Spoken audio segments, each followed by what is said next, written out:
All right, so this, of course, is the big story that we are tracking on WION at this hour. Joseph Robinette Biden Jr. has been sworn in as the 46th President of the United States of America. With his hand on a 5-inch thick, 128-year-old Bible from his family. Joe Biden recited the oath of office in a ceremony administered by Chief Justice John Roberts. I, Joseph Robinette Biden Jr., do solemnly swear. I, Joseph Robinette Biden Jr., do solemnly swear. That I will faithfully execute. That I will faithfully execute. The office of President of the United States. Office of President of the United States. And will, to the best of my ability. Will, to the best of my ability. Preserve, protect, and defend. Preserve, protect, and defend. The Constitution of the United States. The Constitution of the United States. So help you God. So help me God. Congratulations, Mr. President. Biden Jr. do solemnly taking office at a historic moment of profound economic, health and political crises in the United States, Joe Biden has now entered into the office with a promise to seek unity after a pretty tumultuous 4 years of a deeply divided nation. This is America's day. This is democracy's day. A day of history and hope, of renewal and resolve. Through a crucible for the ages, America has been tested anew, and America has risen to the challenge. Today, we celebrate the triumph not of a candidate, but of a cause, the cause of democracy. The people, the will of the people has been heard, and the will of the people has been heeded. We've learned again that democracy is precious. Democracy is fragile. And at this hour, my friends, democracy has prevailed.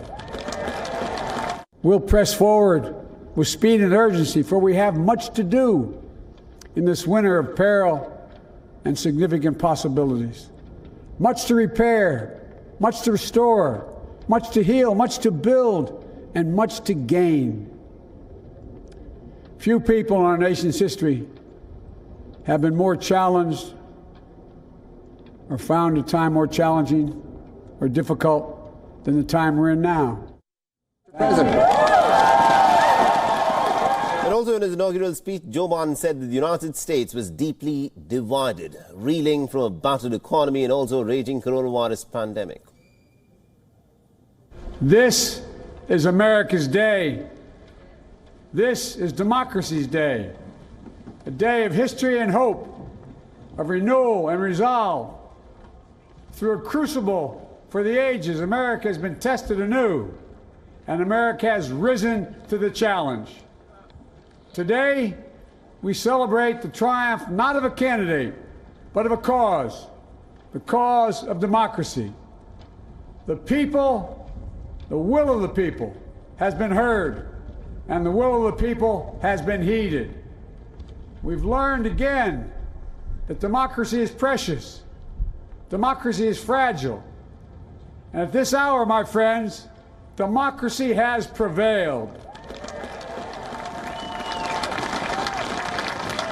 So now, on this hallowed ground where just a few days ago, violence sought to shake the Capitol's very foundation, we come together as one nation, under God, indivisible, to carry out the peaceful transfer of power as we have for more than 2 centuries. As we look ahead in our uniquely American way, restless, bold, optimistic, and set our sights on the nation we know we can be and we must be. Yet hear me clearly, disagreement must not lead to disunion. And I pledge this to you. I will be a president for all Americans, all Americans. And I promise you, I will fight as hard for those who did not support me as for those who did.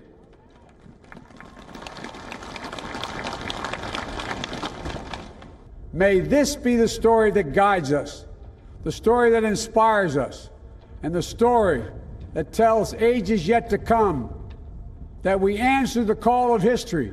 We met the moment. Democracy and hope, truth and justice did not die on our watch but thrived. That America secured liberty at home and stood once again as a beacon to the world. That is what we owe our forebears, one another, and generation to follow. May God bless America, and may God protect our troops. Thank you, America. Co-presented by Skoda. Simply clever. WION is now available in your country. Download the app now and get all the news on the move.